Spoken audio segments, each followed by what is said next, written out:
Si vous voulez aller à l'université, vous devez passer des examens. Je les ai ratés 3 fois. J'ai eu beaucoup d'échecs. J'ai échoué à des choses ridicules.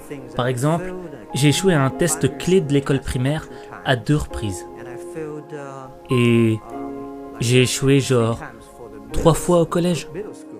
Et vous aurez du mal à y croire. Mais à Hangzhou, ma ville, il n'y avait qu'un seul collège. Et aucun autre collège nous aurait acceptés. On était trop mauvais. Je pense qu'on doit s'y habituer. On n'est pas si bon que ça.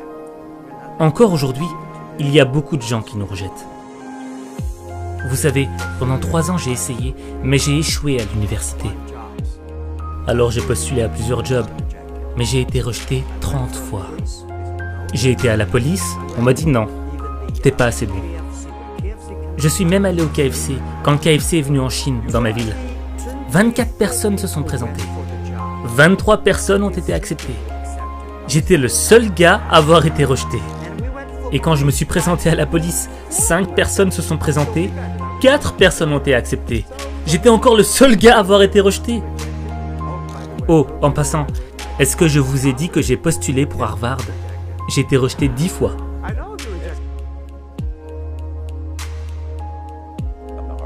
Et là, je me suis dit, peut-être qu'il faudra que j'aille donner cours là-bas un jour.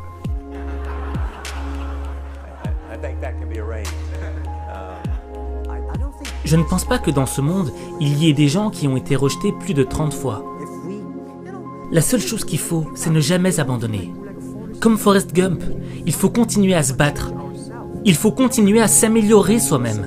On n'a pas le temps de se plaindre. Et quelle est la différence entre ceux qui réussissent et ceux qui échouent? J'ai remarqué que si les gens font une erreur, et si ils se plaignent des autres, ils ne reviendront jamais.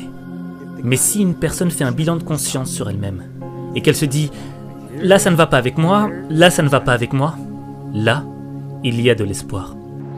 La question, ce n'est pas juste comment devenir riche. La question, c'est comment vivre la vie que tu mérites. Comment changer ta vie? Faudra commencer par te changer toi-même et accepter d'aller dans une zone d'inconfort. Et c'est quoi l'inconfort? C'est faire quelque chose où tu sais que tu risques d'échouer, de perdre.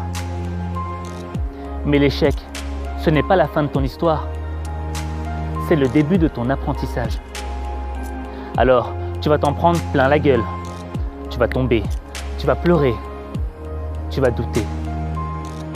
Mais tant que tu continueras d'avancer, tu auras toujours une chance d'y arriver. Alors avance. Parce qu'il n'y a que toi qui peux avancer. Il n'y a que toi.